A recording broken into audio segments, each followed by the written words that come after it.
تو یوں میں بتانا صرف یہ چاہ رہا ہوں، یہ واقعات تو بہت ہیں، بے حساب ہیں ہمارے نبی کی زندگی میں. میں صرف یہ بتانا چاہ رہا ہوں، جب آدمی کو فانی اور باقی کا تقابل ہو جائے گا اور آخرت اور جنت کی نعمتوں پر ہمارے دلوں میں جو ایمان ہے وہ یقین کے مرتبے تک پہنچ جائے گا، تو پھر ہمارے لیے کوئی قربانی مشکل نہیں ہوگی. بڑی سے بڑی چیز وہاں کی نعمت کو لینے کے لیے یہاں کی قربان کر دینا بالکل ہمارے لیے جو ہے ایک کھیل ہوگا، کوئی اہمیت نہیں ہوگی اس کی ذرا بھی.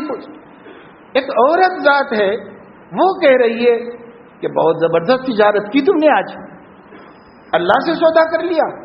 اللہ اکبر، ہمارے مال کی کیا وقت ہے، اور جب اللہ دیں گے تو اس کا کیا مقام ہوگا. لہذا اس نے کہا بہت اچھا سودا ہوا. خوش ہو گئی بیچاری عورت بھی، حالانکہ اسے پتا ہے کہ اب بے گھر ہو رہے ہیں، بے زر ہو رہے ہیں، بے در ہو رہے ہیں، لیکن بیچاری نکل کے جا رہی ہے خوشی خوشی. کیوں؟ اس واسطے کہ یہاں کا گھر چھوٹ رہا ہوگا لیکن آخرت میں گھر بن رہا ہے، یہاں کا باغ جا رہا ہے لیکن آخرت کا باغ بن رہا ہے. یار رہنے تھوڑے ہی آئے ہیں، یہاں تو مرنے آئے ہیں، رہنا آخرت میں ہے، ہمیں اس کی تیاری کرنی چاہیے. یہ ایمان والوں کا خیال ہوتا ہے.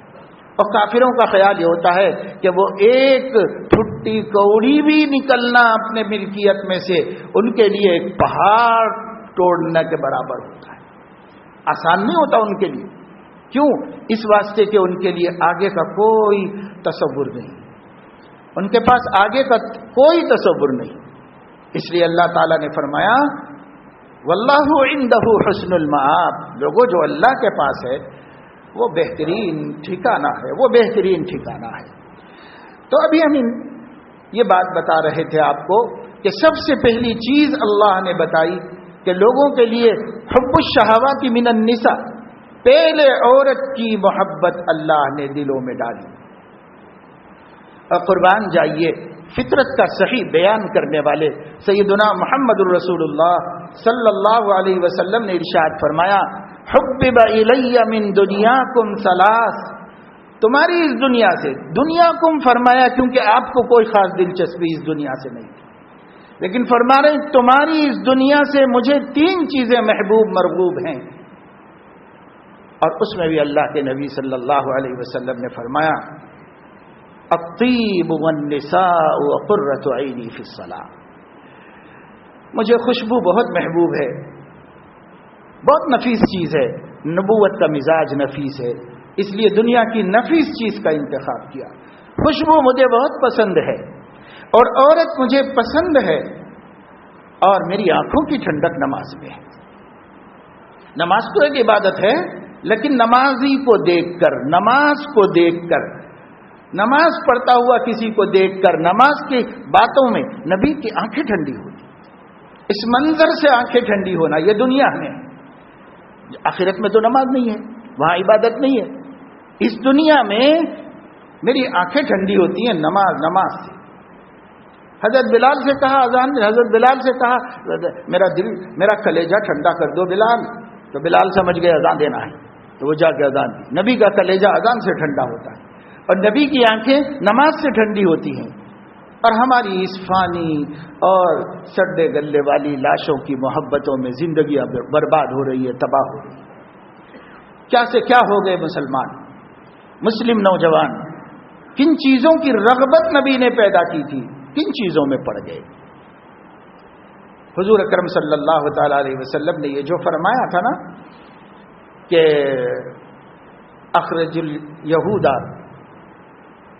والنصارى من جزیرۃ العرب، یہ حضور علیہ السلام نے وصیت فرمائی تھی، بالکل مرض الوفات میں فرمایا تھا. حضور صلی اللہ علیہ وسلم نے اس سے ذرا پہلے بھی ایک دفعہ فرمایا تھا مجھے اللہ پاک نے صحت دی، زندگی دی، میں کچھ دن اور دنیا میں رہا تو میں یہود و نصارہ کو جزیرۃ العرب سے نکال دوں گا. جزیرۃ العرب حجاز کا وہ خطہ ہے جس کے 3 جانب میں سمندر ہے اور ایک جانب میں یمن، یمامہ، یہ علاقے ہیں ایک جانب میں، اور 3 جانب میں سمندر ہے. اس کو جزیرۃ العرب کہتے ہیں. حضور نے فرمایا میں زندہ رہا تو جزیرۃ العرب سے یہود و نصارہ کو نکال دوں گا. لیکن آپ نہیں نکالے، اس واسطے کہ ابھی آپ کی زندگی میں اسلام جزیرۃ العرب کے باہر نہیں گیا تھا، اور جو لوگ جزیرۃ العرب میں آپ کی حکومت میں رہ رہے تھے وہ ذمی تھے، اور ذمیوں کو نکال باہر کرنا ظلم ہے، تو آپ ظلم نہیں کرنا چاہ رہے تھے۔ اگر باہر بھی کہیں حکومت بن جائے اسلام کی تو ان کو یہاں سے وہاں آباد کر دیں گے اور اس کو خالی کر دیں گے، مگر آپ کی زندگی میں اس کی نوبت نہیں آئی، اسلام جزیرۃ العرب ہی میں رہا۔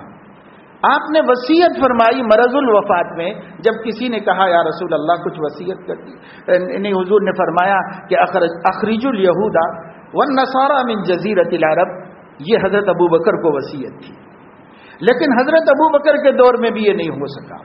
حضرت عمر کے دور میں جزیرۃ العرب کے باہر دوسرے ممالک فتح ہو گئے اور اسلام کے زیر نگیں ہو گئے، تو حضرت عمر نے اللہ کے نبی کی اس وصیت پر عمل کیا، اور اس وصیت پر عمل کرتے ہوئے جتنے بھی یہود اور نصارہ جزیرۃ العرب میں تھے ان سب کو شفٹ کر دیا، یعنی اپنی ہی حکومت کے دوسرے ملکوں میں شفٹ کر دیا۔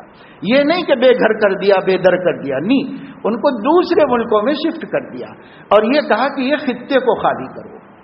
اس خطے کو خالی کرانا کیوں چاہتے تھے نبی، اور اس خطے کا خالی کرنے کا مقصد کیا تھا حضرت عمر کا؟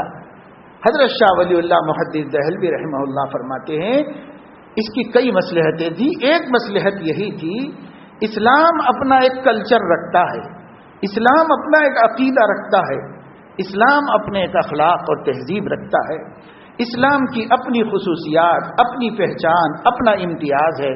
اگر مختلف مذہب کے لوگ وہاں پر رہیں گے، جو مسلمانوں کا کیپٹل ہے اور جو مسلمانوں کا دارالحکومت ہے، جہاں قرآن حدیث کی حفاظت کی جاتی ہے، جہاں سے قرآن و حدیث کو نشر کیا جاتا ہے، اگر اس کیپٹل میں دوسری تہذیبیں، دوسرے عقیدے بھی ہوں گے تو اختلاط کی وجہ سے مسلمانوں کے عقیدے کمزور پڑ جائیں گے، اور مسلمان بھی وہ حرکتیں کرنے لگیں گے جو حرکتیں اسلام کی شان کے لائق ہیں۔ یہ فائدہ تھا، اور اسی فائدے کے لیے حضرت عمر نے یہ حکم دیا تھا، اور یہ فائدہ اس وقت تک جزیرۃ العرب کو حاصل رہا جب تک کہ دوبارہ یہود و نصارہ اس میں داخل نہیں ہوئے، اور جب یہود و نصارہ داخل ہو گئے، ان کے آنے کے بعد پھر وہ کلچر جزیرۃ العرب کے اندر آ گیا جو اسلام نہیں چاہتا تھا، جس سے اسلام نے اپنی ریاست کو محفوظ رکھا تھا، وہ دوبارہ اس کے اندر آ گیا، آہستہ آہستہ داخل ہونے لگا، یہاں تک کہ پھر ملک عبداللہ کے دور میں جامعۃ الملک عبداللہ للعلوم والتقنیہ کا قیام عمل میں آیا، جو ہے جس میں کوئی ایجوکیشن ہے اور رہائش بھی اسی طرح کی ہے، تو وہ ایک پورا شہر بنا ایک یونیورسٹی کا، اور اس شہر کے اندر عورتوں مردوں کا اختلاط، معاشقہ، بے حیائیاں، ننگا پن، ساری چیزیں اس کے اندر آ گئی۔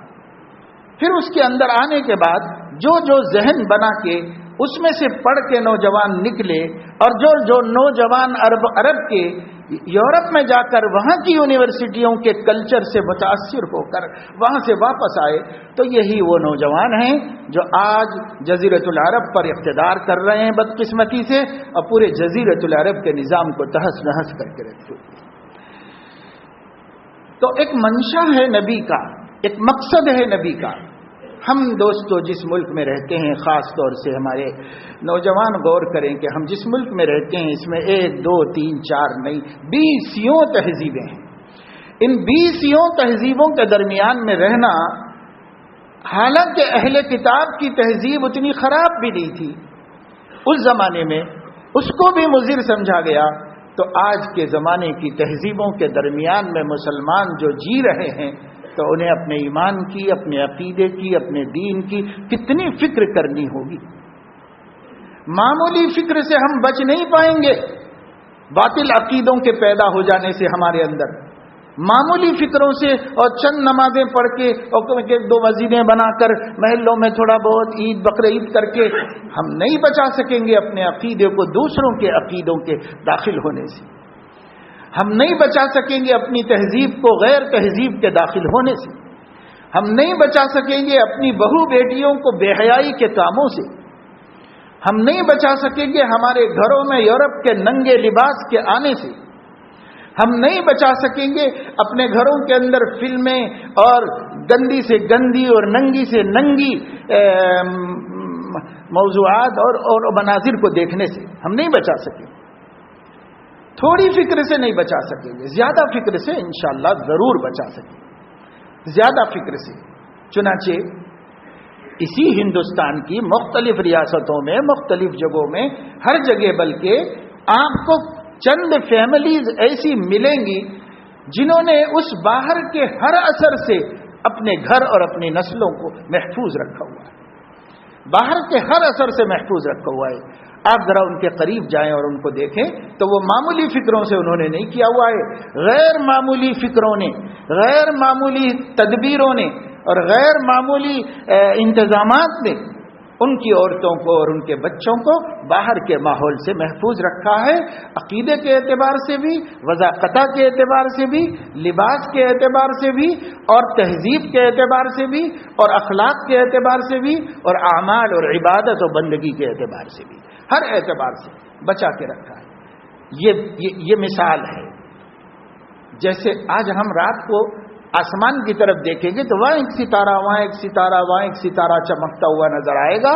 آسمان والوں کو دھرتی پر وہ ایک گھر چمکتا ہوا دکھ رہا ہے, باقی محمد الرسول اللہ کی کروڑوں کی تعداد میں یہ امت وہ ہر طرح کی برائیوں میں مبتلا ہے.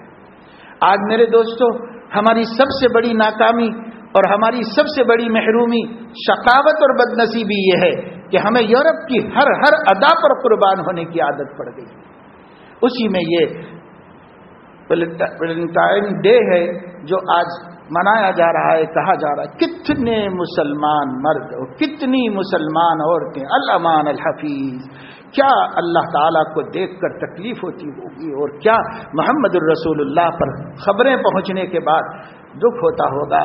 ان کی امت, جس امت کو انہوں نے تقویٰ کے اس اعلیٰ معیار پر قائم کیا تھا, جس کی آسمان کی آنکھوں نے کوئی مثال نہیں دیکھی, اس امت کے نوجوان اس کو شوق سمجھ رہے ہیں, اس کو اپنی عادتیں سمجھ رہے ہیں. اس میں کیا ہے بھائی, یہ تو کلچرلی کرتے ہیں, یہ ہمارا دین سے کیا تعلق ہے, لا حول ولا قوت الا باللہ. ارے عقیدہ اور دین اور کلچر سب مل کر کسی کا مذہب تیار ہوتا ہے. سب چیزوں میں اپنی اکائی اور اپنا تشخص برقرار رکھنا پڑے گا, سب چیزوں میں اپنی تہذیب. کچھ یورپ زدہ لوگوں نے, کچھ مغرب کے دل دادا لوگوں نے یہ بات چلا دی کہ بھائی دین تو عقیدے کا نام ہے اور عبادت کا نام ہے, یہ سب چیزوں میں ملاؤں نے نکالا ہے یہ سب کہ یہ مت کرو وہ مت کرو. اب ملا کون ہوتا ہے کہ اس کھیت کی مولی ہے ملا کے جو آپ کے دین میں دخل دے؟ آپ قرآن حدیث پڑھیے, اللہ کے نبی نے کہاں کہاں زد لگائی ہے, اللہ کے نبی صلی اللہ علیہ وسلم نے کس کس طرح احتیاط سکھائی ہے. بہت دیر ہو جائے گی اگر میں چند مثالیں بھی آپ کو دوں. بخاری شریف میں ایک آدھ دیتا ہوں کہ حدیث ہے, حضور اکرم صلی اللہ تعالی علیہ وسلم جب ایک سفر میں تشریف لے گئے تھے تو وہاں پر ایک واقعہ پیش آیا, اور وہ یہ کہ سعد ابن ابی وقاص رضی اللہ تعالیٰ عنہ جو مسلمان ہو گئے تھے, ان کے بڑے بھائی عبیدہ بن ابی وقاص تھے, ان کا انتقال ہو گیا تھا کفر پر, لیکن انہوں نے جاہلیت میں یہ اپنے بھائی سے کہا تھا کہ دیکھو جو زماع کے گھر میں بچہ ہے وہ بچہ میرا بچہ ہے, یعنی میں نے اس کی باندی سے بدکاری کی تھی تو وہ بچہ پیدا ہوا تھا, تو وہ اب تمہارا بھتیجا ہے, کبھی تمہیں موقع مل جائے تو اپنے بھتیجے کو اپنے گھر لے آنا. یہ وصیت کر دی تھی انہوں نے. اب جب مکہ مکرمہ فتح ہوا اور یہ قافلہ وہاں پر پہنچا, سعد ابن ابی وقاص کو بھائی کی وصیت یاد آئی تو وہ زمعہ کے گھر میں گئے اور وہ بچے کو پکڑ کے زبردستی لے آئے. تو اس بچے کا جو بھائی تھا اس نے حضور علیہ السلام کی خدمت میں مقدمہ دائر کیا اور اس نے کہا کہ یا رسول اللہ, یہ میرے ابا کی باندی کا بچہ ہے, اس لیے میرا بھائی ہے, اس کا بھائی نہیں ہے, آپ فیصلہ فرما دیجیے. تو حضور علیہ السلام نے شرعی فیصلہ کر کے انہی کے حوالے کر دیا. یہ زماں کون تھے؟ ہمارے نبی صلی اللہ علیہ وسلم کے خسر تھے. اور وہ جو بچے کا قصہ تھا وہ حضور علیہ السلام کے رشتے میں صالح ہوتے تھے. حضرت سودا بنت زمعہ کا بھائی تھا. حضور علیہ الصلوۃ والسلام نے فیصلہ تو ان کے حق میں کر دیا، لیکن اللہ کے نبی صلی اللہ علیہ وسلم کو اس کی وجہ سے، اس دعوے کی وجہ سے ایک شبہ پیدا ہوا، اور اس شبہ کی بنیاد پر آپ نے اپنی بیوی حضرت سودا سے فرمایا اس بھائی سے پردہ کر لیا کرو، اور اس بھائی سے بھی فرمایا کہ تم اپنی بہن سے پردہ کر لیا کرو۔ دونوں حدیثیں ہیں۔ عمر بھر پوری زندگی نہ اس بھائی نے حضرت سودا کو دیکھا، نہ حضرت سودا نے اس بھائی کو دیکھا، پوری عمر۔ اس کو امام بخاری نے شبہات کا بیان سمجھانے کے لیے ایک باب قائم کر کے لایا ہے۔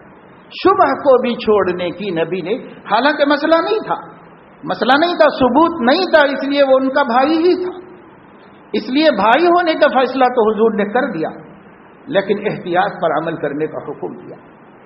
آپ سوچئے آج کے دور میں کس بے حجابی کے ساتھ غیر لڑکیوں کے ساتھ گھوما جا رہا ہے، درد ہی ختم ہو گیا، احساس ہی ختم ہو گیا، حیا ہمارے دلوں میں ایک ذرے کے برابر بھی باقی نہیں رہی۔ کتنی بے حیا ہو گئی ہمارے نبی کی امت، اور کس طرح یہ لڑکیاں، مرد تو خیر مرد ہے، جری ہوتا ہے اور اس کا دل ذرا سخت ہوتا ہے، عورت ایسے کیسے حرکت کر سکتی ہے؟ ایک بیٹی شریف عورت وہ کیسے یہ کر سکتی ہے؟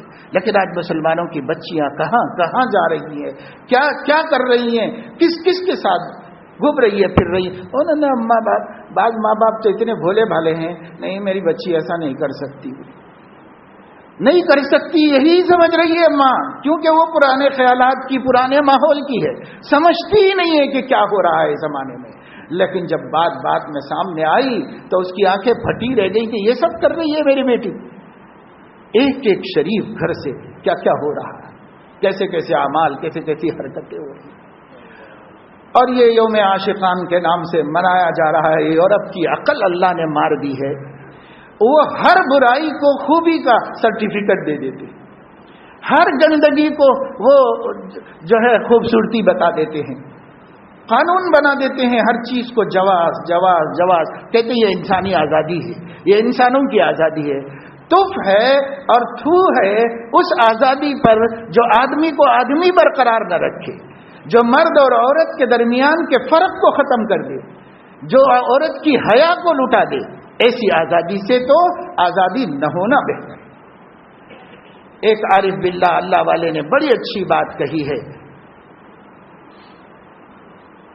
اگر آزاد ہوتے خدا جانے کہاں ہوتے ہمارے دین میں ہم آزاد نہیں ہیں، ہم پابند شریعت ہیں، پابند قوانین ہیں، ہمیں شریعت کی زنجیروں میں جکڑا گیا ہے تاکہ ہمارا نفس آزاد ہو کر بے حیائی اور بے حجابی کے اوپر نہ چلا جائے۔